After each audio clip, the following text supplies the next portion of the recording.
Di malam ulang tahunku, suamiku dan selingkuhannya datang ke rumahku dengan wajah bangga. 15 menit kemudian, wajah mereka berubah pucat pasi. Setelah aku melakukan panggilan telepon yang akan menghancurkan hidup mereka selamanya. Karena, sebelum ceritanya dimulai, silahkan tulis di kolom komentar dari daerah mana saja teman-teman yang menonton cerita ini. Jangan lupa like dan subscribe agar channel ini bisa semakin berkembang dan bisa mempersembahkan cerita yang lebih menarik lagi. Jam di dinding berdentang 12 kali, menandakan pergantian hari. Tepat. Sekarang adalah hari ulang tahun Laura. Di usianya yang ke-30, ia duduk sendirian di meja makan yang besar. Rumah ini terasa terlalu besar, terlalu dingin, dan terlalu sepi untuk satu orang. Di hadapannya, ada satu piring kue tar coklat kecil. Kue itu ia beli sendiri tadi sore, dalam perjalanan pulang dari kantor. Sebuah hadiah kecil untuk dirinya sendiri, karena ia tahu tidak akan ada orang lain yang ingat, atau lebih tepatnya, yang peduli. Lilin angka 3 dan 0 berdiri tegak di atasnya, tapi tidak menyala. Laura tidak berniat meniupnya. Keheningan di rumah itu begitu pekat, hanya dipecah oleh deru pendingin ruangan dan detak jarum jam. Laura menatap pintu depan, berharap keajaiban terjadi. Berharap Indra, suaminya, akan masuk membawa kejutan seperti yang sering dilakukannya dulu. Dulu. Kata itu terasa begitu jauh. Laura ingat ulang tahunnya yang ke-25. Indra membangunkannya tengah malam, menutup matanya, dan membawanya ke bandara. Mereka terbang ke Lombok hanya untuk 2 hari, menghabiskan waktu di pantai, tertawa tanpa henti. Indra yang dulu begitu hangat, begitu penuh cinta, dan begitu memujanya. Pria itu sudah lama menghilang. Digantikan oleh sosok asing yang berbagi ranjang dengannya namun terasa berjarak ribuan mil. Digantikan oleh pria yang selalu pulang larut, yang ponselnya selalu terkunci, yang aroma tubuhnya seringkali membawa jejak parfum wanita lain. Parfum mahal yang bukan aroma milik Laura. Laura bangkit dari kursinya. Ia tidak menyentuh kue itu. Ia berjalan ke dapur, menuang segelas air putih, dan meminumnya perlahan. Ia harus menjaga kepalanya tetap dingin. Hari ini adalah puncaknya. Hari ini adalah hari di mana ia akan mengakhiri semua sandiwara ini. Pukul 8 malam, pintu depan akhirnya terbuka. Indra masuk. Ia terlihat rapi, terlalu rapi untuk seseorang yang katanya bekerja keras sepanjang hari. Kemeja birunya masih licin, rambutnya tertata sempurna. Ia tampak terkejut melihat Laura masih terjaga, duduk di ruang tamu. "Loh, kamu belum tidur, Ra?" tanya Indra, sambil melonggarkan dasinya. Matanya bergerak cepat, menghindari tatapan langsung dari Laura. "Aku menunggumu," jawab Laura pelan. Suaranya datar. "Selamat ulang tahun," katanya lagi, tapi ditujukan untuk dirinya sendiri. Indra membeku sejenak.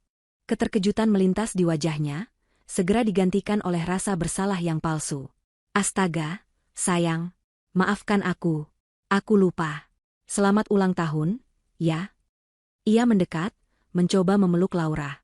Laura tidak bergerak, membiarkan pelukan itu terasa canggung dan dingin. Ia bisa menciumnya. Aroma itu lagi, aroma Atika. Manis, kuat, dan memuakan. Aku harus kembali ke kantor. Ada meeting darurat," kata Indra buru-buru, melepaskan pelukannya. "Atika, bosku, dia minta semua laporan keuangan direvisi malam ini juga. Proyek besar." Laura menatap suaminya. Pria yang telah dinikahinya selama 7 tahun. Pria yang telah berjanji di hadapan Tuhan untuk setia.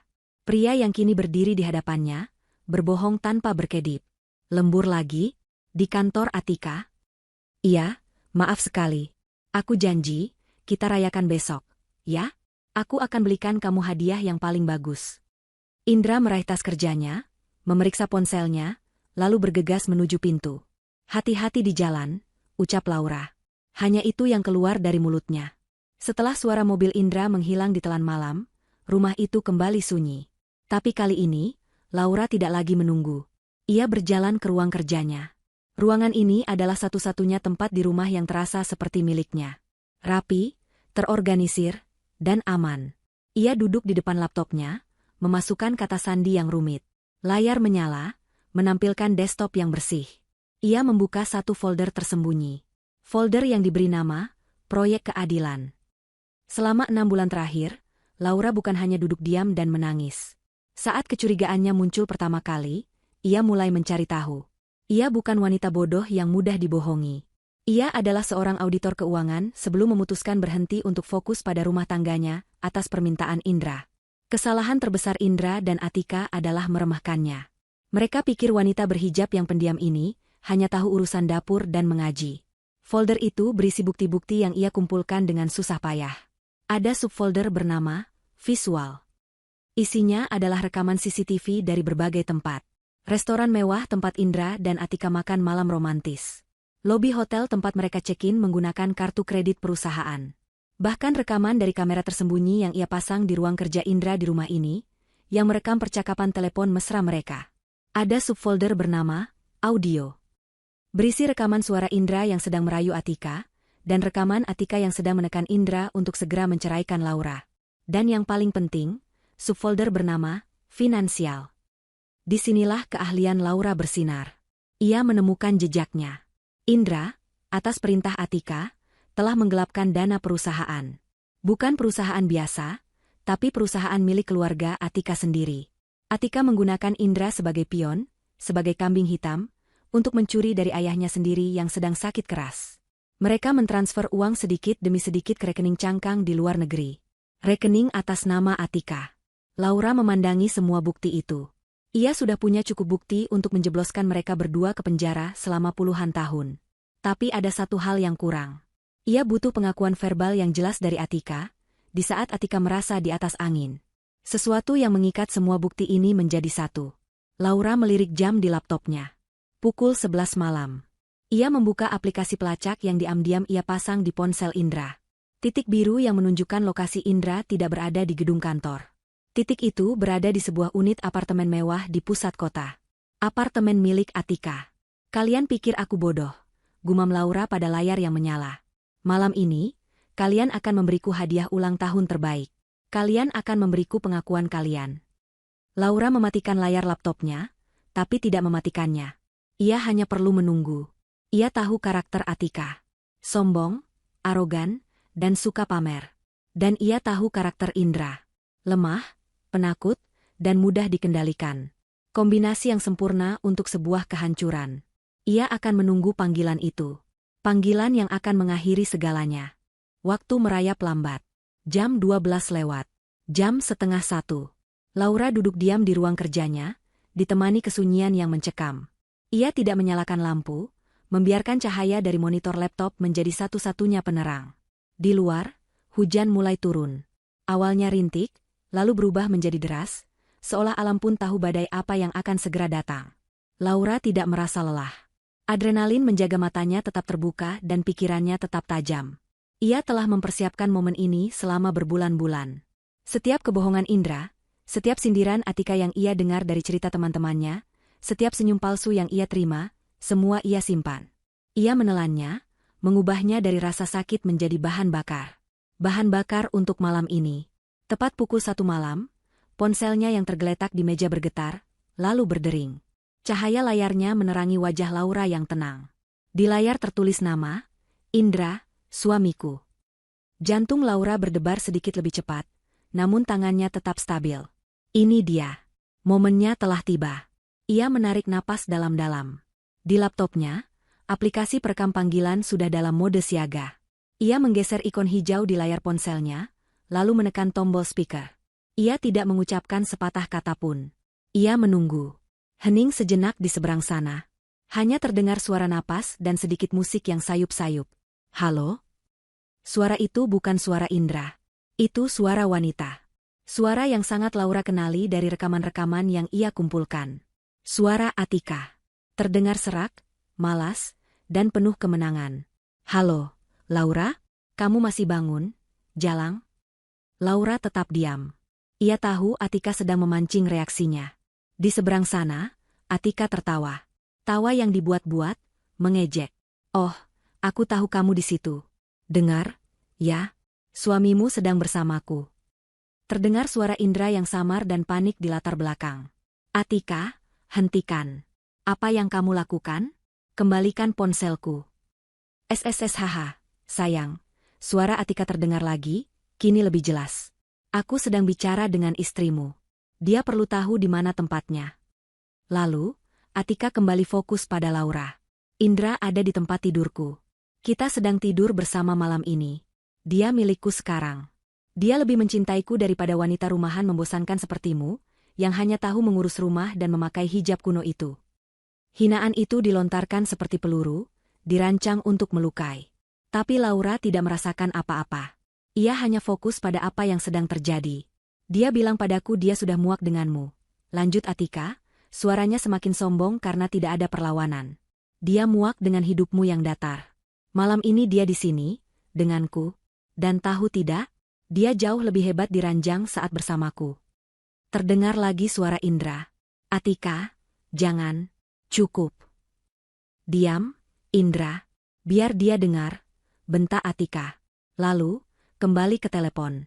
Jadi, Laura, jangan pernah ganggu kami lagi. Jangan telepon-telepon Indra lagi. Terima saja kekalahanmu. Ceraikan dia, dan enyahlah dari hidup kami. Dasar wanita bodoh.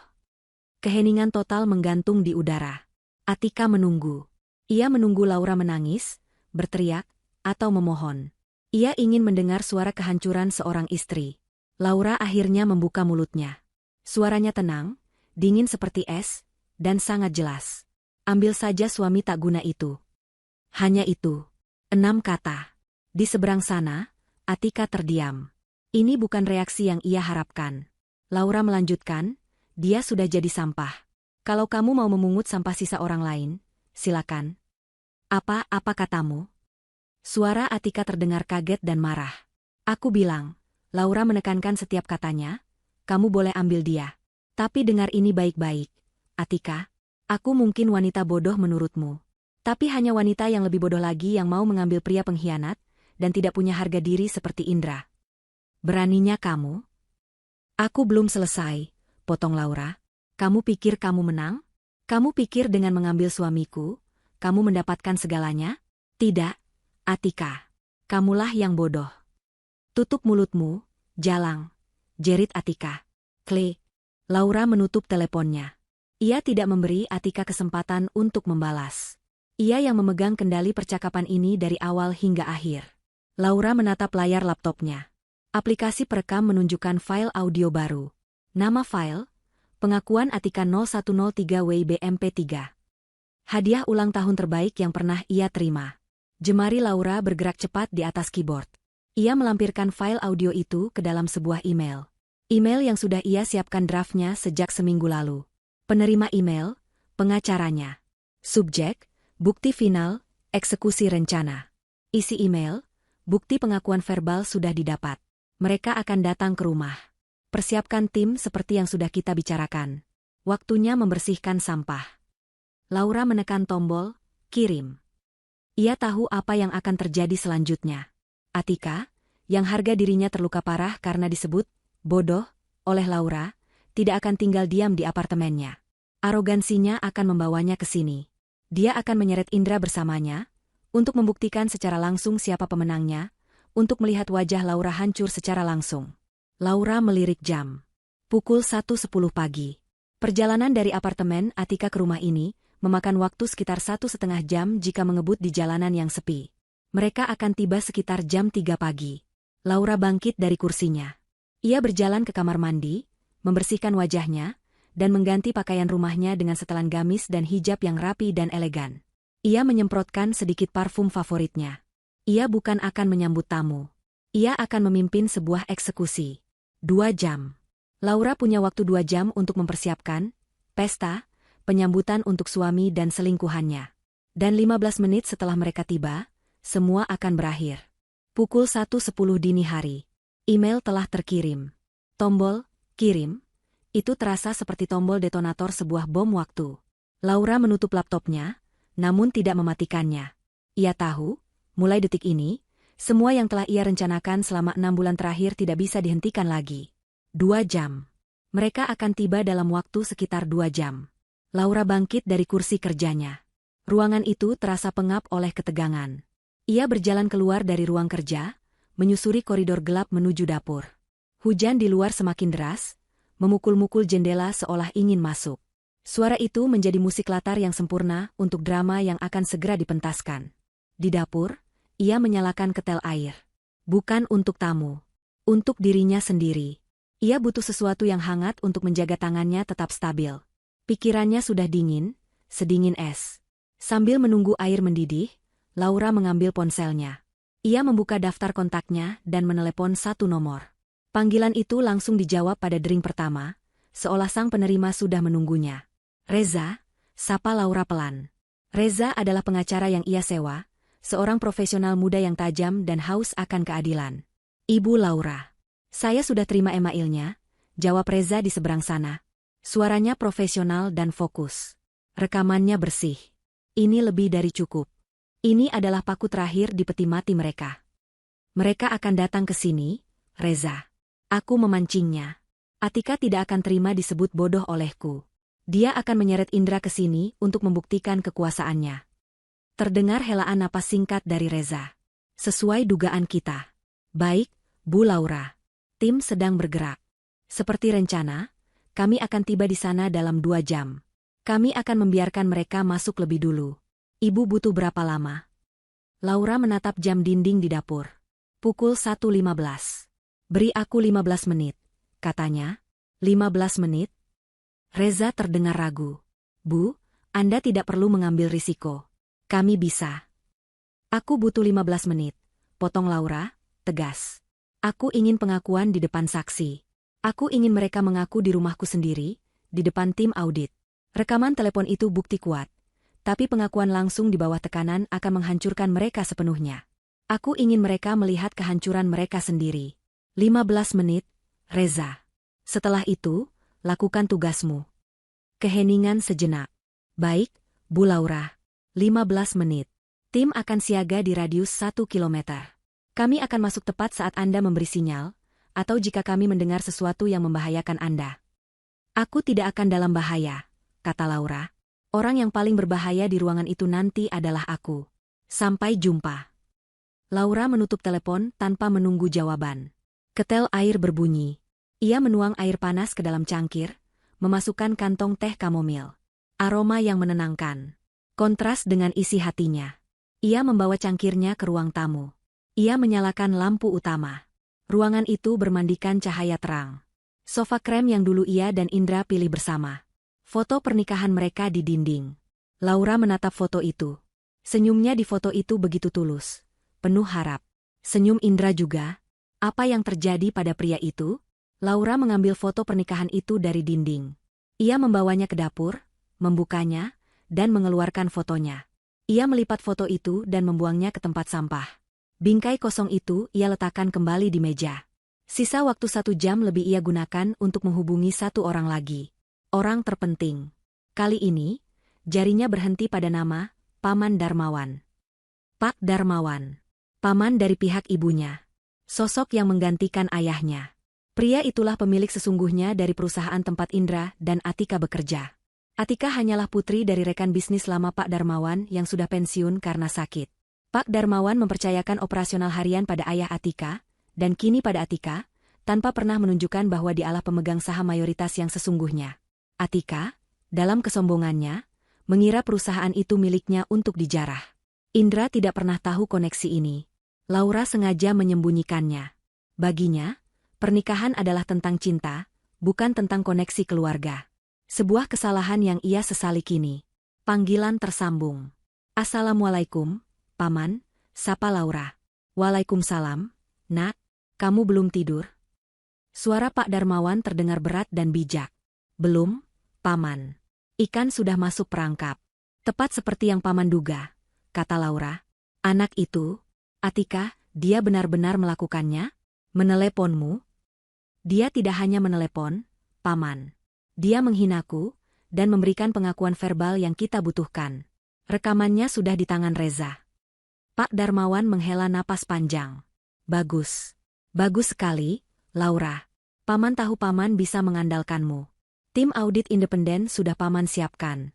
Mereka akan berangkat bersama Reza. Mereka akan menyita semua server begitu mendapat pengakuan langsung. Aku tahu, Paman. Terima kasih sudah percaya padaku. Bukan, Nak. Paman yang terima kasih. Kamu bisa saja diam dan meminta cerai. Tapi kamu memilih berjuang untuk membersihkan perusahaan keluarga kita.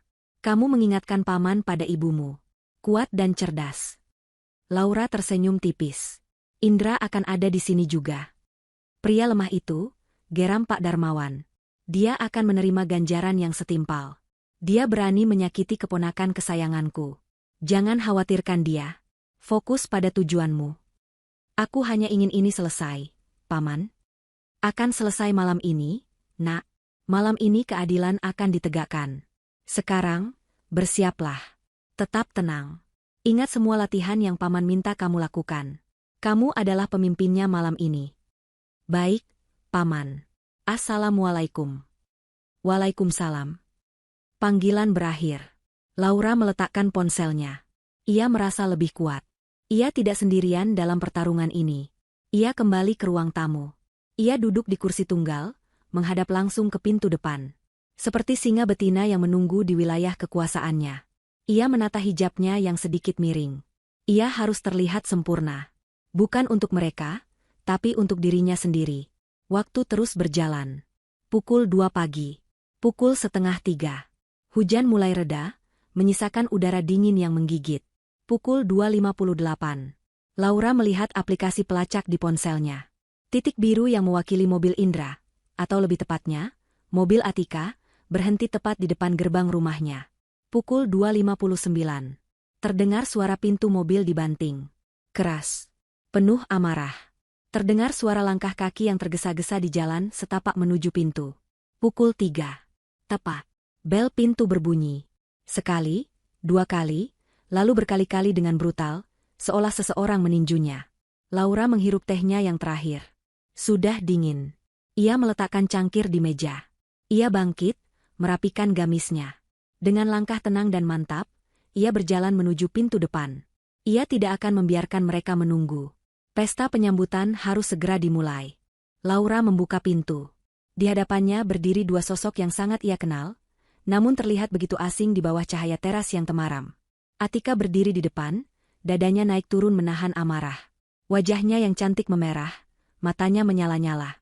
Rambutnya sedikit acak-acakan, dan ia hanya mengenakan kemeja pria yang kebesaran. Laura mengenali kemeja itu, kemeja kerja milik Indra, dan celana pendek. Penampilan yang sengaja dirancang untuk provokasi. Di belakangnya, Indra berdiri kaku. Wajahnya pucat pasi, seperti mayat hidup. Matanya membelalak ketakutan, menatap Laura seolah melihat hantu. Ia tampak ingin melarikan diri, namun cengkeraman Atika di lengannya begitu kuat. Laura bersandar di kusen pintu.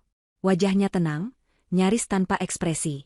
Ia sengaja membiarkan hijabnya yang rapi dan gamisnya yang tertutup menjadi kontras yang menusuk dengan penampilan Atika. Sudah selesai, lemburnya? Sapa Laura. Suaranya datar, tidak ada getar amarah atau tangis. Pertanyaan itu menyulut Atika. Beraninya kamu, desis Atika. Ia mendorong Indra ke samping dan melangkah maju, menerobos masuk ke dalam rumah. Ia tidak diundang, tapi ia bertindak seolah rumah itu miliknya. Tutup mulutmu, bentak Atika, menunjuk wajah Laura. Kamu bilang aku bodoh? Kamu yang bodoh. Wanita kampung yang tidak tahu diri. Indra tergopoh-gopoh masuk di belakangnya, seperti anjing peliharaan yang ketakutan. Laura, aku bisa jelaskan. Ini tidak seperti yang kamu pikirkan. Lirih Indra, kata-kata yang sudah basi dan tidak berarti. Laura menutup pintu di belakang mereka. Klik. Suara kunci pintu yang diputar terdengar begitu nyaring di keheningan rumah. Suasana di ruang tamu seketika menjadi berat. Tidak seperti yang kupikirkan. Laura mengulang kata-kata Indra. Ia berjalan melewati mereka, mengambil posisi di tengah ruangan. Jadi, apa yang harus kupikirkan? Indra, kamu berpamitan lembur di kantor Atika, tapi jam 1 pagi Atika yang meneleponku dari ponselmu. Mengatakan kalian tidur bersama. Dan sekarang kalian datang ke rumahku jam 3 pagi dengan penampilan seperti ini. Coba bantu aku berpikir. Apa penjelasan logisnya? Indra tidak bisa menjawab. Mulutnya membuka dan menutup, tapi tidak ada suara yang keluar. Atika tertawa. Tawa yang keras dan sumbang. Hentikan, Indra. Jangan buang waktu menjelaskan pada wanita ini. Ia menjatuhkan dirinya ke sofa utama. Sofa tempat Laura biasa beristirahat. Ia menyilangkan kakinya, dengan sengaja memamerkan pahanya yang telanjang. Dengar, Laura. Aku kesini bukan untuk berdebat, kata Atika, nadanya merendahkan. Aku kesini untuk mengambil apa yang menjadi milikku. Milikmu? Tanya Laura, alisnya terangkat sedikit. Ya, Indra. Dan semua yang dia miliki, kata Atika. Ia menatap sekeliling ruangan dengan pandangan menilai. Rumah ini lumayan. Aku mungkin akan merenovasinya. Mengganti semua perabot kuno ini. Atika, jangan, pinta Indra. Ia terlihat sangat panik. Laura, ayo kita bicarakan ini baik-baik. Tolong. Diam, Indra, bentak Atika lagi. Kamu ini laki-laki atau bukan? Tunjukkan padanya siapa yang berkuasa. Atika lalu mengalihkan pandangannya kembali ke Laura. Senyum bangga dan jahat tersungging di bibirnya. Kamu tidak tahu, ya? Suamimu yang bodoh ini punya banyak masalah di kantor. Masalah besar. Laura tetap diam. Ia menunggu. Ini adalah bagian yang ia tunggu-tunggu. Dia melakukan kesalahan. Korupsi, lanjut Atika, menikmati setiap kata. Dia menggelapkan uang perusahaan. Uangku. Atika. Itu tidak benar. Jerit Indra, suaranya naik 1 oktav. Kamu yang menyuruhku. Kamu bilang itu untuk. Pla. Tangan Atika mendarat keras di pipi Indra. Suaranya menggema di ruangan yang sunyi. Indra terhuyung mundur, memegangi pipinya. Matanya berkaca-kaca. Dasar pria lemah. Hina Atika. Ia tidak peduli. Lihat, Laura, inilah pria yang kamu puja-puja. Pria yang tidak bisa melakukan apa-apa dengan benar. Tapi aku, Atika menunjuk dirinya sendiri, aku yang baik hati ini melindunginya. Wajah Atika berubah sinis. Aku punya semua buktinya. Bukti transfer yang dia lakukan. Cukup untuk membuatnya membusuk di penjara seumur hidupnya. Lalu, kenapa kamu melindunginya? Tanya Laura, suaranya tetap tenang. Atika tertawa lagi. Kenapa? Karena aku bisa. Dan karena aku butuh tanda tangannya. Sebagai jaminan, dia sudah menandatangani surat. Surat pengalihan aset. Semua yang dia miliki, rumah ini, mobilnya, tabungannya, semua sudah menjadi milikku. Sebagai ganti rugi atas uang perusahaan yang dia curi. Atika berdiri. Ia berjalan mendekati Laura, menginvasi ruang pribadinya. Ia menatap Laura dari atas ke bawah. Jadi, kamu lihat? Kamu bukan hanya kehilangan suami. Kamu kehilangan segalanya. Kamu akan keluar dari rumah ini tanpa membawa apa-apa selain baju di badanmu dan hijab jelekmu itu. Indra terduduk lemas di lantai. Ia menangis tertahan. Tidak, Laura, aku terpaksa. Atika tersenyum puas. Inilah kemenangan yang ia inginkan. Ia ingin melihat Laura hancur. Jadi, siapa yang bodoh sekarang? Bisik Atika, tepat di depan wajah Laura. Laura tidak mundur. Ia menatap lurus ke mata Atika. Api di mata Atika bertemu dengan es di mata Laura. Laura melirik jam di dinding. Pukul 3.14 pagi. Hampir 15 menit. Kamu? Jawab Laura pelan. Apa? Kamu yang bodoh, Atika. Masih berani melawan? Atika mengangkat tangannya, bersiap menampar Laura seperti ia menampar Indra. Tangan Laura bergerak lebih cepat. Ia tidak menampar. Ia menangkap pergelangan tangan Atika di udara. Cengkeramannya kuat, sekuat baja, hasil dari latihan bela diri yang ia ikuti diam-diam. Mata Atika membelalak kaget. Ia tidak menduga perlawanan fisik. Aku punya beberapa pertanyaan untukmu, Atika, kata Laura, suaranya dingin dan menusuk. Pertama, kamu bilang Indra korupsi. Uang perusahaanmu. Tapi, bukankah rekening tujuan transfer itu adalah rekeningmu di Swiss? Wajah Atika berubah pucat. Senyum bangganya lenyap seketika. Kak, kamu bicara apa? Kedua, kamu bilang Indra menandatangani surat pengalihan aset. Lanjut Laura, tidak melepaskan cengkeramannya. Tapi bukankah rumah ini, mobil, dan semua aset utama, 100% atas namaku? Hadiah pernikahan dari keluargaku. Indra tidak punya apa-apa untuk dialihkan kepadamu. Cengkeraman Laura semakin kuat. Atika mulai meringis kesakitan. Lepaskan aku. Indra, bantu aku. Indra hanya meringkuk di lantai, terlalu takut untuk bergerak. Dan ketiga, kata Laura, kamu pikir kamu datang ke sini untuk menghancurkanku. Padahal, akulah yang membawamu ke sini. Pukul 3.15 pagi. Tepat. Bel pintu berbunyi. Bukan bunyi bel yang panik seperti yang Atika lakukan. Tapi bunyi bel yang tenang, sopan, namun berwibawa. 2 kali. Atika menoleh ke pintu, bingung. Laura melepaskan tangan Atika dengan kasar, mendorongnya hingga terhuyung mundur. Waktumu habis, Atika, kata Laura. Ia berjalan ke pintu, membukanya lebar-lebar. Di luar, terasnya sudah penuh. Bukan polisi, tapi sesuatu yang jauh lebih menakutkan bagi Atika. Reza, pengacaranya, berdiri di depan dengan map di tangan. Di belakangnya, berdiri 4 pria berjas rapi dan berwajah serius, tim audit independen. Dan di belakang mereka, berdiri seorang pria parubaya yang tenang namun memancarkan aura kekuasaan yang luar biasa. Pria itu adalah Pak Darmawan, paman Laura. Mata Pak Darmawan menatap dingin ke dalam ruangan, melewati Laura, langsung tertuju pada Atika yang berdiri gemetar. Wajah Atika berubah dari pucat menjadi seputih kertas. Ia mengenali pria itu. Pak Darmawan, suaranya bergetar. Sesedang apa Anda di sini? Pak Darmawan melangkah masuk, diikuti oleh timnya. Saya di sini untuk mengambil kembali perusahaan saya, Nona Atika. Dan untuk mendengarkan sisa pengakuan Anda. Ruang tamu itu mendadak terasa seperti ruang sidang. Udara yang tadinya tegang kini terasa dingin dan berat, seolah semua oksigen telah tersedot keluar. Atika berdiri mematung di tengah ruangan, wajahnya yang tadi merah padam karena amarah kini seputih kapur. Senyum bangga yang tersungging di bibirnya beberapa menit lalu kini luntur tanpa sisa, digantikan oleh ekspresi bingung dan ngeri. Matanya terpaku pada sosok Pak Darmawan. Indra, di sisi lain, tampak seperti cangkang kosong. Ia masih meringkuk di lantai, di antara sofa dan meja kopi. Tangisnya sudah berhenti, digantikan oleh getaran hebat yang mengguncang seluruh tubuhnya. Dia akhirnya mengerti. Dia bukan hanya dalam masalah dengan istrinya, dia dalam masalah besar yang jauh di luar bayangannya. Pak Darmawan? Suara Atika keluar seperti bisikan, serak dan tidak percaya. Apa yang Anda lakukan di sini? Ini jam 3 pagi. Ini rumah karyawan saya. Pak Darmawan melangkah masuk lebih jauh, diikuti oleh Reza dan tim audit. Sepatu kulit mahalnya tidak menimbulkan suara di atas karpet tebal. Ia berhenti tepat di depan Atika. Meski usianya sudah tidak muda lagi, postur tubuhnya tegak dan auranya mengintimidasi. Karyawanmu? Pak Darmawan bertanya, suaranya tenang namun mematikan.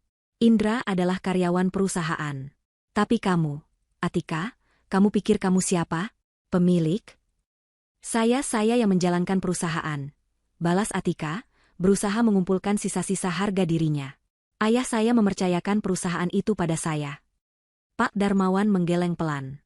Ayahmu, sahabat baik saya, hanya memegang 15% saham. Saya mempercayakan operasional harian kepadanya, karena dia jujur dan kompeten. Saya pikir, putrinya akan mewarisi sifat itu. Ternyata saya salah besar. Mata Atika membelalak.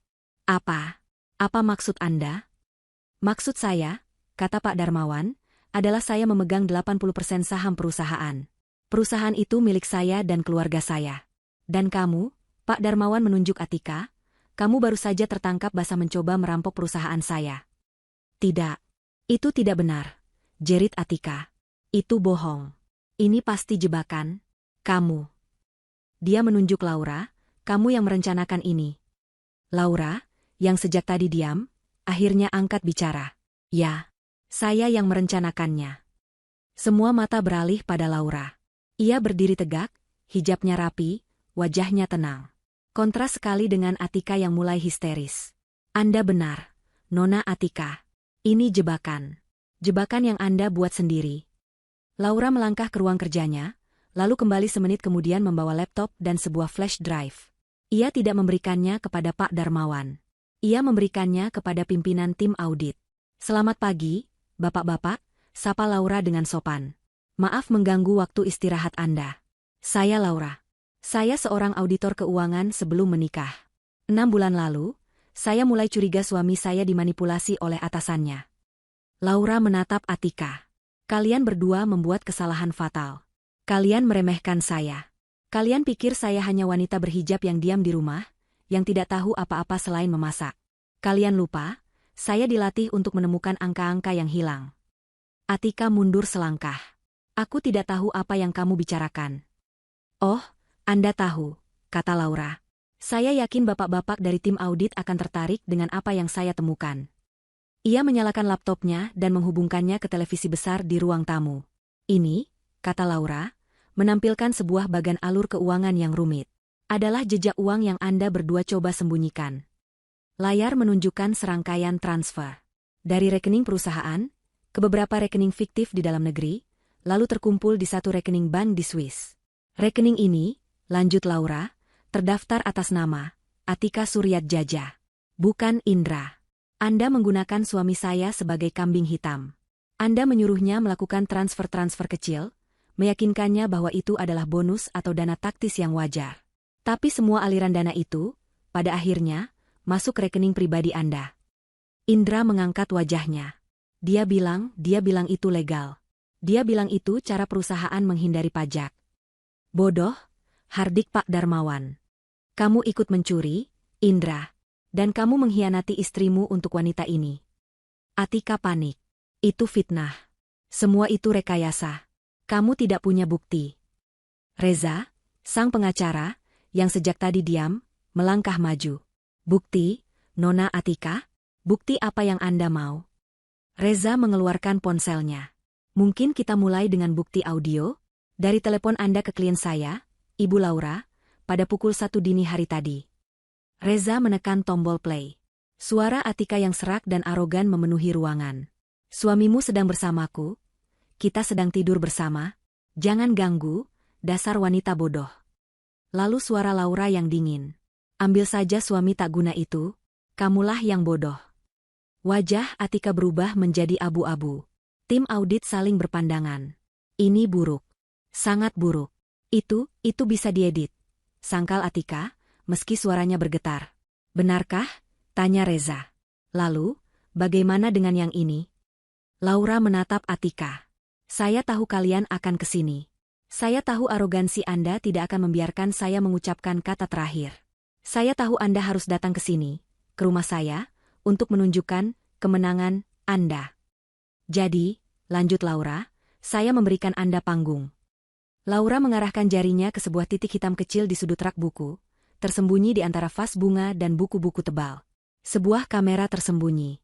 Anda sedang tampil, Atika. Reza kini beralih ke laptopnya, yang terhubung dengan tim audit. Dan ini adalah rekaman sejak 15 menit yang lalu. Tepatnya sejak Anda berdua menginjakan kaki di rumah ini. Di layar laptop Reza, muncul rekaman video. Rekaman Atika yang menampar Indra.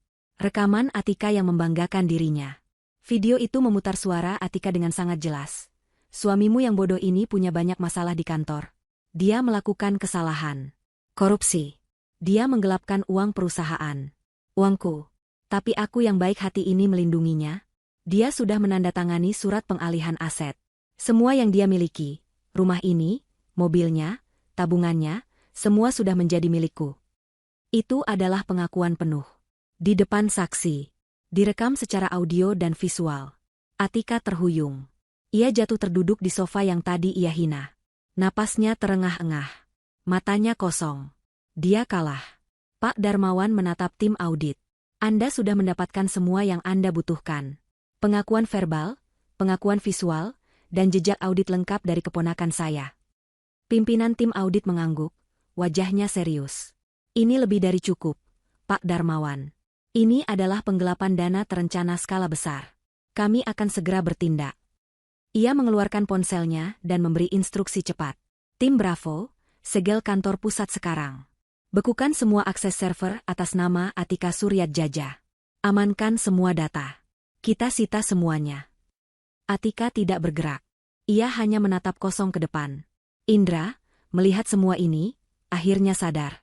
Ini bukan hanya akhir dari pernikahannya. Ini adalah akhir dari kebebasannya. Keheningan pasca pengungkapan itu terasa lebih memekakan telinga daripada teriakan Atika sebelumnya. Tim audit bekerja cepat dan senyap. Salah satu dari mereka langsung menghubungi pihak bank di Swiss melalui jalur khusus korporat untuk membekukan rekening Atika, menggunakan surat kuasa darurat dari Pak Darmawan sebagai pemilik utama. Ruang tamu Laura telah sukses diubah dari tempat penghinaan menjadi pusat komando yang melumpuhkan sebuah operasi kriminal. Atika masih terduduk di sofa. Wajahnya yang cantik kini terlihat kuyu dan tua. Tapi di matanya, ada sisa-sisa api. Ayahku. Desisnya. Kalian akan menghancurkan ayahku. Dia sakit. Ini akan membunuhnya. Pak Darmawan, yang sedang berbicara pelan dengan Reza, menoleh. Wajahnya yang tadi keras kini terlihat sedih. Ayahmu adalah sahabatku, Atika. Aku sudah menganggapmu seperti putriku sendiri. Justru karena dia sakit, aku mempercayaimu. Tapi kamu, Pak Darmawan berjalan mendekat. Kamu menggunakan kepercayaanku dan penyakit ayahmu sebagai tameng. Kamu merampok perusahaan ini, perusahaan yang ayahmu bangun dengan keringat jujur. Kamu yang menghancurkannya, bukan kami. Kami sedang mencoba menyelamatkan apa yang tersisa dari warisannya.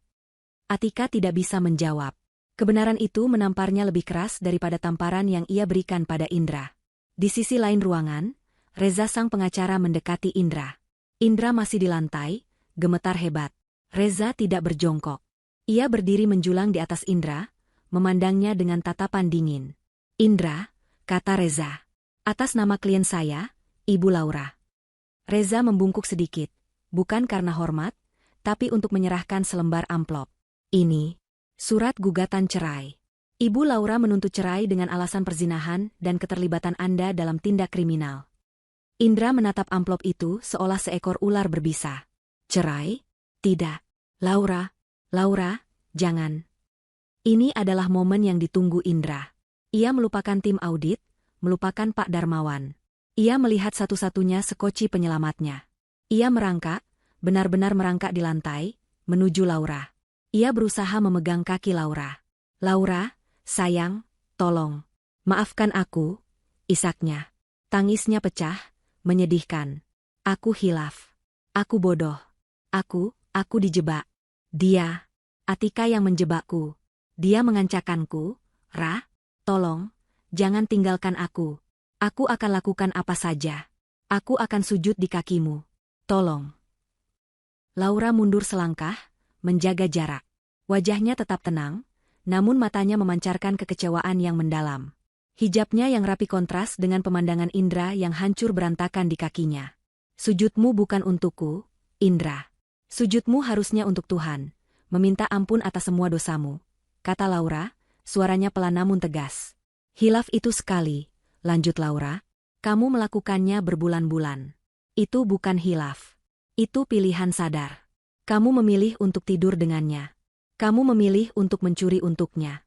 Kamu memilih untuk berbohong padaku, di rumah kita sendiri, tepat di hari ulang tahunku. Tapi aku. Kamu, Laura memotong, dan dia, Laura melirik Atika, membuat satu kesalahan yang sama. Kalian meremehkanku. Laura kini menatap lurus ke mata Atika. Kamu pikir karena aku diam, aku bodoh. Kamu pikir karena aku seorang istri yang mendedikasikan hidupku untuk rumah tangga, aku tidak punya otak. Kamu pikir karena aku berhijab, mata Laura berkilat, aku adalah wanita kolot yang lemah dan pasrah. Kamu salah, Atika, kata Laura. Hijab ini adalah identitasku. Ini adalah pengingatku setiap hari untuk tetap berpegang pada prinsip, pada kejujuran, pada kehormatan. Sesuatu yang jelas tidak kamu miliki. Laura tersenyum tipis. Senyum yang tidak mencapai matanya. Kamu menyebutku, wanita bodoh. Tahukah kamu? Seluruh rencana ini, semua jebakan ini, semua bukti yang dikumpulkan tim audit ini, adalah hasil karya, wanita bodoh, ini. Aku tahu kelemahan kalian berdua. Laura melanjutkan monolognya. Indra lemah terhadap uang dan rayuan. Kamu, ia menatap Atika, lemah terhadap kesombongan. Kamu tidak bisa menahan diri untuk tidak pamer. Kamu harus menang. Kamu harus menghina. Keheningan total. Bahkan tim audit berhenti sejenak dari pekerjaan mereka untuk mendengarkan. Kamu pikir telepon jam 1 pagi tadi adalah idemu? Tanya Laura. Atika mengangkat wajahnya, bingung. Tidak. Itu adalah ideku. Ini adalah pukulan terakhir. Indra dan Atika sama-sama terkejut. Aku tahu Indra ada bersamamu, jelas Laura. Aku tahu dia pasti meninggalkan ponselnya sembarangan saat bersamamu. Yang perlu kulakukan hanyalah memancingmu. 1 jam sebelum kamu meneleponku, aku mengirim pesan ke ponsel Indra dari nomor yang tidak dikenal. Reza tersenyum. Ini adalah bagian favoritnya.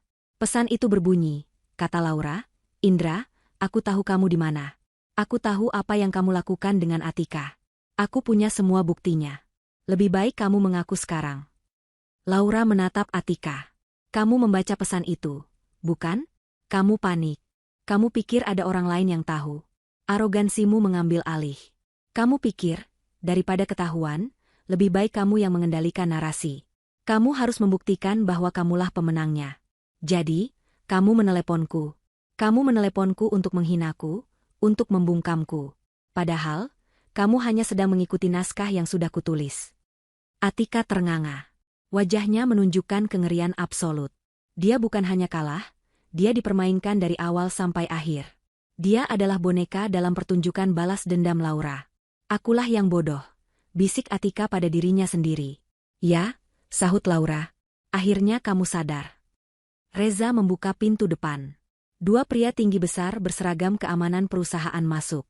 Mereka bukan polisi, tapi aura mereka sama tegasnya. Pak Darmawan, kata salah satu petugas. Tim kepolisian sudah dalam perjalanan ke kantor pusat. Server sudah kami amankan.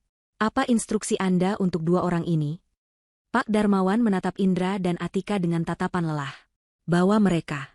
Pisahkan mereka di mobil yang berbeda. Serahkan pada pihak berwajib begitu mereka tiba. Pastikan mereka tidak bicara satu sama lain. Para petugas keamanan bergerak. Satu memegang lengan Indra, menariknya berdiri. Indra tidak melawan, tubuhnya lemas seperti boneka kain. Petugas kedua mendekati Atika. Mari, Bu. Silakan berdiri. Atika tidak bergerak. Ia menatap Laura dengan kebencian murni. Ini belum selesai, desisnya. Laura hanya balas menatapnya. Untukmu, ini baru saja dimulai. Selamat menikmati proses hukum. Atika ditarik paksa, ia menjerit dan memberontak. Indra hanya menangis tanpa suara. Mereka berdua digiring keluar dari rumah, melewati Laura yang berdiri tegak di ambang pintu. Pintu ditutup. Suara jeritan Atika teredam, lalu hilang. Ruang tamu itu kembali sunyi. Hanya tersisa Laura, Pak Darmawan, Reza, dan tim audit yang sedang membereskan peralatan mereka. Laura berjalan ke meja makan, mengambil kue ulang tahunnya yang belum tersentuh. Ia menatap lilin angka 30. Selamat ulang tahun, bisik Pak Darmawan di belakangnya, meletakkan tangan di bahu keponakannya. Laura menoleh. Untuk pertama kalinya malam itu, seulas senyum tulus terbit di wajahnya. Setelah pintu depan tertutup, suara jeritan Atika yang dibawa paksa akhirnya menghilang, ditelan oleh keheningan malam. Ruang tamu Laura terasa sangat lengang, seolah baru saja dilewati badai besar. Pak Darmawan, Reza, dan tim audit masih di sana. Suara mereka pelan, sibuk berkoordinasi dengan otoritas lain di luar sana. Pak Darmawan adalah yang pertama mendekati Laura. Wajahnya terlihat lelah, namun sorot matanya bangga. Laura, katanya, suaranya yang berat melembut. Kamu berhasil. Kamu tidak hanya menyelamatkan asetmu, kamu menyelamatkan seluruh perusahaan. Paman tidak tahu harus berkata apa. Laura mengangguk, masih sedikit kaku. Tugas sudah selesai, Paman. Terima kasih sudah percaya padaku, dan terima kasih sudah membawa tim. Reza, pengacaranya, merapikan berkas-berkasnya. Ibu Laura, mulai sekarang, biarkan kami yang mengambil alih. Pihak kepolisian akan menangani mereka. Fokus Anda sekarang adalah memulihkan diri. Saya akan mengurus proses gugatan cerai secepat mungkin. Dengan bukti perzinahan dan tindak pidana ini, Indra tidak akan bisa menuntut apapun dari Anda. Ganti rugi juga akan kita ajukan. Laura menatap pengacaranya. Lakukan apa yang harus Anda lakukan, Pak Reza. Pastikan mereka mendapatkan hukuman yang setimpal. Setelah beberapa arahan terakhir, Pak Darmawan dan timnya akhirnya pamit. Paman akan menghubungimu besok pagi, Nak. Istirahatlah. Kamu pantas mendapatkannya, ujar Pak Darmawan sebelum melangkah keluar. Pukul 4 pagi. Rumah itu akhirnya kembali menjadi milik Laura seorang. Keheningan yang kini menyelimuti terasa berbeda. Ini bukan keheningan yang menekan atau sepi. Ini adalah keheningan yang bersih. Keheningan yang menandakan akhir dari sesuatu yang busuk. Laura berdiri di tengah ruang tamunya. Ada noda lumpur dari sepatu para petugas di karpet. Ada cangkir teh kamomilnya yang sudah dingin di meja. Ada bingkai foto pernikahan kosong yang ia letakkan sembarangan. Alih-alih merasa lelah atau ingin tidur, Laura merasakan gelombang energi yang aneh. Ia tidak menangis. Ia tidak merasa hancur. Ia merasa ringan. Ia tidak pergi ke kamar tidur. Ia pergi ke dapur, mengambil kantong sampah besar. Lalu, ia mulai membersihkan. Ini bukan sekadar membersihkan. Ini adalah ritual pembersihan. Ia mulai dari ruang kerja Indra. Semua kertas, semua dokumen pribadi, semua sisa-sisa pekerjaan Indra yang ia bawa pulang, ia masukkan ke dalam kantong. Ia menarik laci, mengosongkannya tanpa pandang bulu. Ia beralih ke kamar tidur utama. Ranjang yang pernah mereka bagi. Laura menatapnya sejenak. Tanpa ragu, ia menarik semua sprei, sarung bantal, dan selimut. Ia menggulungnya dan memasukkannya ke kantong sampah lain. Ia tidak akan mencucinya. Ia akan membuangnya. Lalu, ia membuka lemari pakaian Indra. Kemeja-kemeja rapi yang sering ia setrika. Setelan jas mahal yang dibelikan Atika, Laura tahu sekarang. Semuanya ia tarik keluar, ia lempar ke lantai, lalu ia masukkan ke dalam kantong sampah. Sepatu-sepatu mahal, ikat pinggang, jam tangan yang tergeletak di meja. Semua masuk. Terakhir, ia pergi ke kamar mandi. Sikat gigi Indra. Parfumnya. Krim cukurnya. Ia menyapu semuanya dari meja wastafel, langsung ke tempat sampah. Pukul 5 pagi, saat azan subuh mulai terdengar sayup-sayup, 6 kantong sampah besar berdiri di dekat pintu depan. Semua jejak Indra di rumah itu telah lenyap. Di tempat lain, di sebuah kantor polisi yang sibuk, Atika sedang merasakan arti kehilangan yang sesungguhnya. Dia tidak ditempatkan di ruang tunggu yang nyaman. Dia dijebloskan ke dalam sel tahanan sementara yang dingin dan berbau pesing, digabung dengan tahanan lain. Kemeja Indra yang ia pakai dengan bangga kini terlihat kotor dan lusuh. Wajahnya yang cantik penuh dengan corengan air mata dan maskara yang luntur. "Kalian tidak tahu siapa saya?" Pekiknya untuk kesekian kali pada petugas yang lewat. Petugas itu berhenti, menatapnya dengan bosan. "Kami tahu persis Anda siapa. Nona Atika Suryatjaja. Anda adalah tersangka utama kasus penggelapan dana miliaran rupiah. Wajah Anda sudah ada di semua portal berita pagi ini." Mata Atika terbelalak. Dia melirik ke televisi kecil yang tergantung di sudut kantor polisi. Benar saja. Di program berita pagi, fotonya terpampang besar-besaran. Di sebelahnya, foto Indra. Judul beritanya, "Dugaan korupsi besar di Darmawan Group, atasan dan bawahan kompak gelapkan dana." Reputasinya, harga dirinya, kekuasaannya, hancur dalam satu malam. "Telepon. Beri saya hak saya untuk menelepon," jeritnya. "Anda sudah menelepon pengacara Anda tadi. Tapi sepertinya, pengacara Anda sedang sibuk," ejek petugas itu. Tentu saja sibuk. Tim hukum Pak Darmawan telah memastikan semua pengacara yang berafiliasi dengan Atika tahu bahwa mereka akan melawan raksasa korporat yang sesungguhnya. Tidak ada yang mau menyentuh kasus ini. Di ruang interogasi yang berbeda, Indra sedang menangis terseduh-seduh di hadapan 2 orang detektif. Ia tidak lagi berusaha membela diri. Ia menceritakan segalanya. Saya bersalah, Pak. Tapi saya dipaksa. Atika yang merencanakan semuanya. Dia menggunakan tubuhnya, dia menggunakan jabatannya. Saya hanya pion kecil." "Pion kecil yang ikut menikmati uangnya?" tanya detektif itu, melempar setumpuk foto ke meja. Foto-foto Indra dan Atika berlibur, makan malam mewah, foto mobil sport baru yang dibelikan Atika untuk Indra. Saya. Indra tidak bisa berkata-kata. "Dengar, Indra," kata detektif itu, "kami tahu Atika otaknya. Tapi Anda kaki tangannya. Anda yang melakukan transfer. Anda ikut bersalah. Tapi, jika Anda bekerja sama, jika Anda berikan kami semua yang Anda tahu, hukuman Anda mungkin bisa diringankan." Saya mau bekerja sama," seru Indra putus asa. "Saya akan berikan semuanya. Semua rekening, semua tanggal. Saya akan bersaksi melawannya. Tolong saya, Pak. Saya korban di sini." Detektif itu hanya tersenyum tipis. Pengkhianat akan selalu menjadi pengkhianat. Hingga akhir. Kembali ke rumah. Matahari mulai terbit. Laura berdiri di depan jendela yang terbuka. Udara pagi yang segar masuk, mengusir sisa-sisa bau busuk tadi malam. Rumah itu terasa kosong, namun dengan cara yang baik. Ia belum tidur, tapi ia tidak merasa lelah. Ia mengambil kue ulang tahunnya yang masih utuh di meja makan. Kue itu adalah simbol. Simbol dari kehidupan lama yang sepi. Ia membawa kue itu ke dapur, dan tanpa ragu, membuangnya ke tempat sampah. "Aku akan membeli kue yang baru," gumamnya pada diri sendiri. Ia berjalan ke kamar mandi, melepaskan hijabnya, dan berdiri di bawah pancuran air panas. Ia mandi lama sekali. Menggosok tubuhnya, seolah sedang menggosok sisa-sisa kenangan pahit. Ia merasa bersih. Terlahir kembali. Tepat di hari ulang tahunnya. 6 bulan telah berlalu. Waktu berjalan cepat, membawa perubahan besar dalam hidup Laura. Proses hukum berjalan alot, namun pasti. Berkat bukti-bukti kuat yang dikumpulkan Laura dan kerjasamanya yang penuh dengan pihak berwajib, kasus ini menjadi salah satu kasus white collar crime yang paling banyak dibicarakan.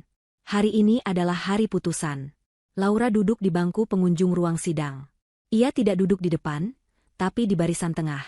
Ia datang bukan untuk balas dendam, tapi untuk melihat sebuah akhir. Ia mengenakan setelan kerja berwarna biru tua yang elegan, hijabnya serasi. Penampilannya memancarkan aura kepercayaan diri dan profesionalisme.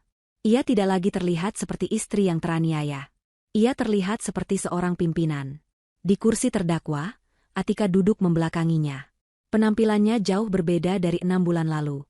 Tak ada lagi pakaian desainer atau riasan sempurna. Ia mengenakan seragam tahanan. Wajahnya pucat dan ia terlihat jauh lebih tua.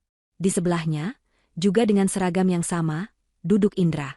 Ia menunduk dalam-dalam, tidak berani menatap siapapun. Hakim membacakan putusan.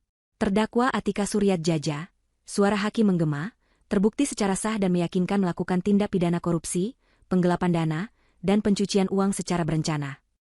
Laura mendengarkan daftar kejahatan itu. Menjatuhkan hukuman pidana penjara selama 15 tahun dan denda sebesar 50 miliar rupiah, subsidiar 2 tahun kurungan. Terdengar pekik tertahan dari bangku keluarga, Atika di seberang. Atika sendiri membeku. 15 tahun. Masa mudanya akan habis di balik jeruji. Seluruh aset pribadi terdakwa yang terbukti berasal dari hasil kejahatan, disita oleh negara untuk dikembalikan kepada pihak yang dirugikan, yaitu Darmawan Group. Palu diketuk. Karma pertama telah tuntas. Lalu, hakim beralih ke Indra. Terdakwa Indra, hakim bahkan tidak menggunakan nama lengkapnya, terbukti secara sah dan meyakupkan turut serta membantu tindak pidana korupsi. Karena kerjasamanya dan statusnya sebagai justice kolaborator yang membongkar semua kebusukan Atika, hukumannya diperingan. Menjatuhkan hukuman pidana penjara selama 7 tahun. 7 tahun. Indra mengangkat kepalanya. Matanya yang putus asa mencari-cari di antara pengunjung. Matanya bertemu dengan mata Laura. Laura? Bibirnya bergerak tanpa suara, memohon. Laura menatapnya. Tanpa kebencian. Tanpa kemarahan. Tanpa cinta. Yang ada hanya kekosongan. Ia menatap Indra seolah pria itu adalah orang asing. Seolah ia sedang melihat selembar kertas kosong. Lalu, Laura memalingkan wajahnya. Bagi Indra, tatapan kosong dan sikap acuh tak acuh itu terasa lebih menyakitkan daripada vonis 7 tahun penjara. Ia telah dihapus. Ia tidak lagi ada dalam hidup Laura. Itulah hukuman terberatnya. Saat Atika digiring keluar, matanya menyala karena kebencian saat melihat Laura. Ini semua gara-gara kamu, Jalang. Kamu pikir kamu menang? Aku akan keluar, dan aku akan mencarimu. Laura tidak bergeming. Ia hanya menatap Atika dengan tenang. Ambil nomormu, katanya pelan.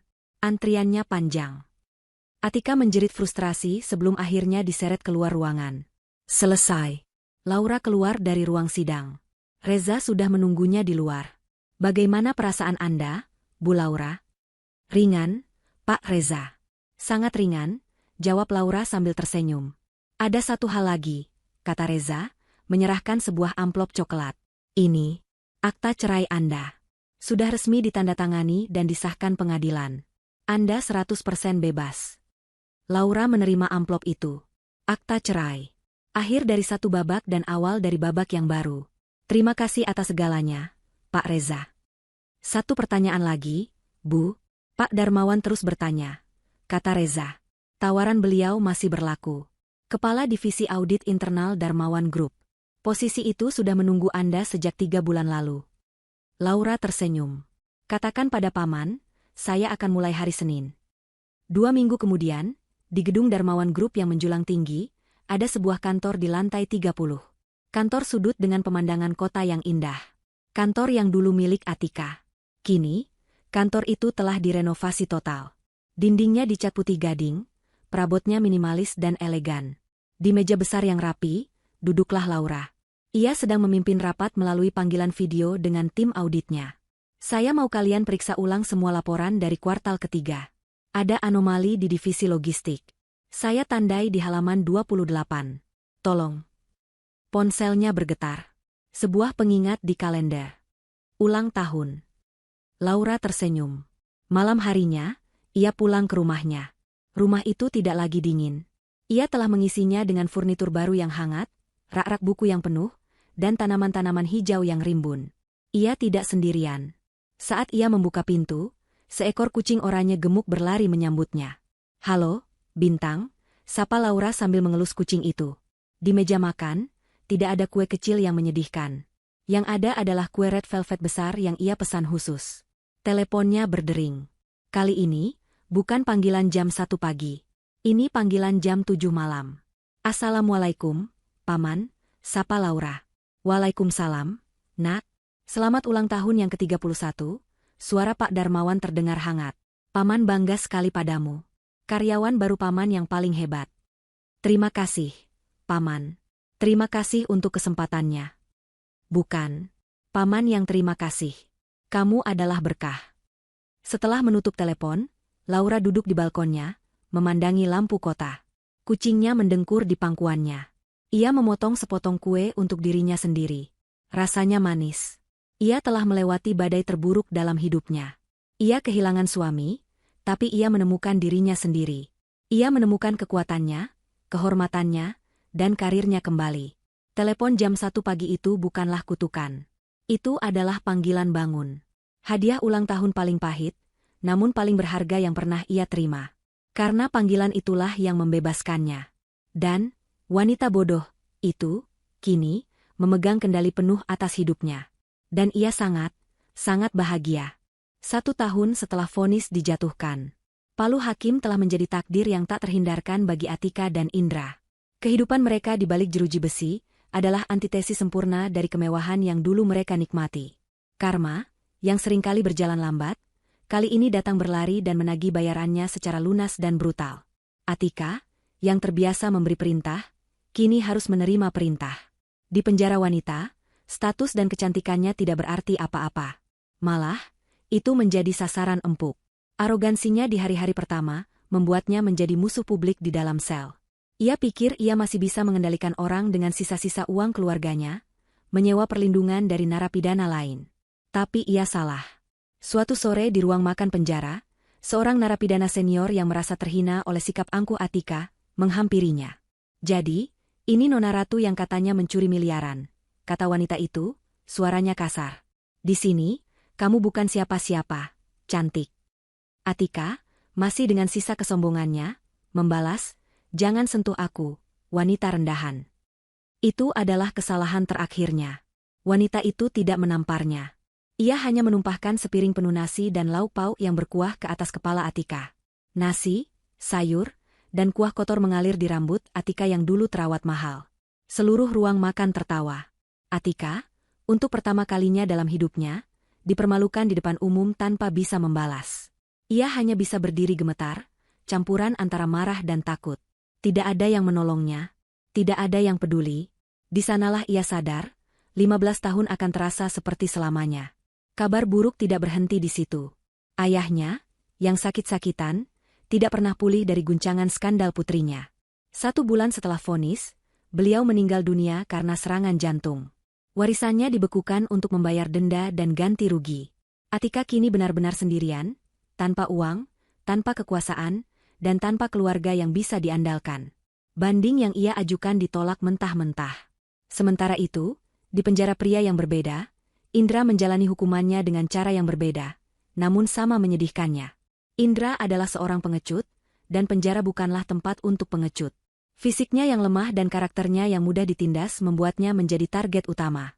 Ia menghabiskan hari-harinya dalam ketakutan.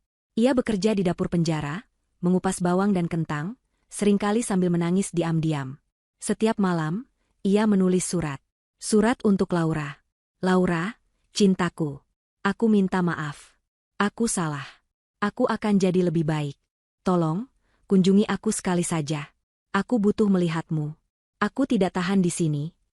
Laura, ini suratku yang ke-20. Apa kamu tidak menerimanya? Aku tahu aku brengsek. Tapi aku suamimu mantan suamimu. Tolong, aku mohon." "Laura, Atika menghancurkan hidup kita. Dia iblisnya. Aku hanya korban. Percayalah padaku." Surat-surat itu ia titipkan pada petugas, berharap akan sampai.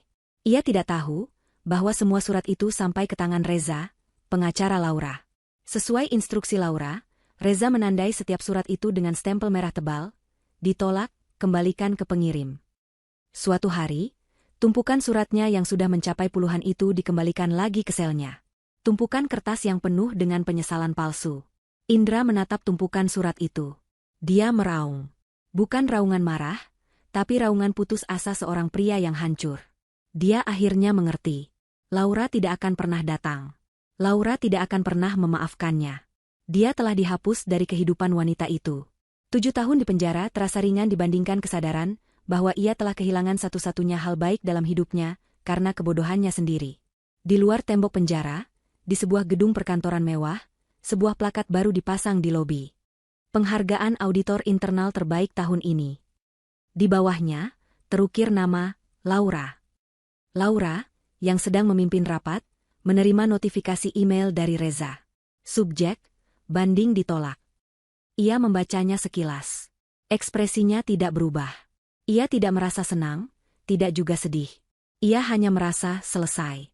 Ia menutup email itu, lalu kembali fokus pada layar di depannya. Baik, bapak-bapak, mari kita lanjut ke halaman 42. Ada ketidakkefisienan anggaran di sana yang ingin saya bicarakan. Masa lalu sudah selesai, dan ia tidak punya waktu untuk menengok ke belakang. 2 tahun telah berlalu sejak malam yang menentukan itu. Hari ini adalah hari ulang tahun Laura yang ke-32. Pemandangannya sangat jauh berbeda dari ulang tahunnya yang ke-30. Pukul 5 sore. Laura menutup laptopnya di kantor barunya. Kantor di lantai 30 itu kini terasa sangat Laura. Hangat, rapi, dengan beberapa lukisan abstrak di dinding dan sebuah tanaman anggrek yang sedang mekar sempurna di mejanya. Ia kini adalah kepala divisi audit dan kepatuhan Darmawan Group, tangan kanan kepercayaan pamannya. Sudah mau pulang, Bu Laura? Tanya asistennya dari pintu. Ya, Rina. Tolong pastikan tim mendapat laporan ini sebelum jam 9 besok. Dan selamat berakhir pekan, kata Laura sambil tersenyum. Baik, Bu. Dan selamat ulang tahun, kata Rina tulus. Laura tersenyum lebih lebar. Terima kasih, Rina. Ia pulang ke rumahnya. Rumah yang dulu dingin dan sepi itu kini terasa hidup. Ia telah merenovasi total ruang tamu. Sofa krem itu sudah lama hilang. Diganti dengan sofa kulit berwarna hijau zaitun yang nyaman. Foto pernikahan sudah tidak ada, digantikan lukisan kaligrafi besar yang menenangkan. Kucingnya, Bintang, yang kini semakin gemuk, berlari menyambutnya di pintu.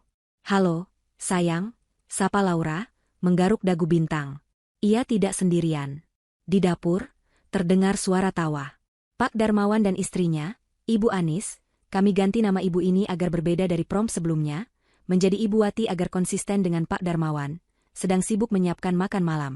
Mereka bersikeras merayakan ulang tahun, keponakan kebanggaan, mereka di rumah Laura.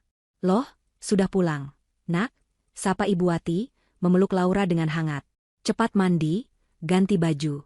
Pamanmu sudah tidak sabar mau memotong ayam kodok ini. Assalamualaikum, Paman, Ibu. Kenapa jadi repot-repot sekali? Kata Laura, hatinya menghangat. Ini adalah keluarga. Sesuatu yang ia pikir telah hilang. Repot bagaimana? Kamu itu sekarang anak kami, gerutu Pak Darmawan, tapi matanya berbinar bangga. Malam itu, meja makan yang dulu hanya diisi kue kecil yang menyedihkan, kini penuh dengan makanan lezat dan tawa. Mereka makan, bercerita tentang pekerjaan, tentang rencana liburan, tentang hal-hal ringan yang membahagiakan. Tepat pukul 8, bel berbunyi. Reza, sang pengacara, datang membawa buket bunga besar. Selamat ulang tahun, Bu Laura.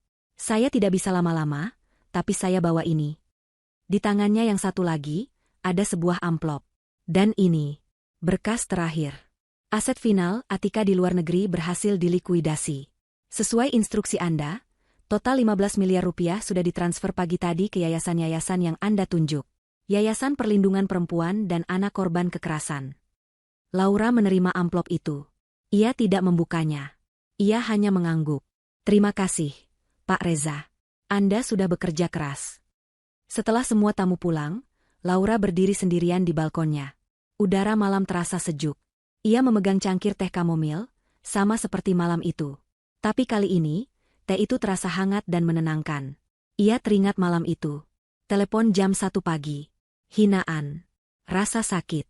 Tapi semua itu terasa begitu jauh. Seperti menonton film tentang kehidupan orang lain. Ia melihat ke bawah, ke kota yang gemerlap. Dia telah mengubah racun menjadi obat. Ia telah mengambil kembali hidupnya, kekuatannya, dan martabatnya. Ia tidak hanya selamat, ia menang. Ia mengangkat cangkirnya, bersulang untuk dirinya sendiri di bawah cahaya bulan. Selamat ulang tahun, Laura, bisiknya. Selamat datang di sisa hidupmu yang indah. Ponselnya bergetar. Sebuah pesan masuk. Bukan dari masa lalu. Tapi dari seorang arsitek muda yang ia temui di sebuah proyek amal bulan lalu. Selamat ulang tahun, Laura. Semoga harimu indah. Mau minum kopi besok? Laura tersenyum. Ia tidak langsung menjawab. Ia menatap bintang-bintang. Untuk pertama kalinya, ia merasa siap untuk membuka lembaran yang benar-benar baru. Hidup masih panjang. Dan, wanita bodoh, itu kini tahu persis bagaimana menjalaninya dengan bijak. Dia akhirnya bebas. Benar-benar bebas. Dan penonton yang menyimaknya, bisa menutup cerita ini dengan rasa puas yang tuntas.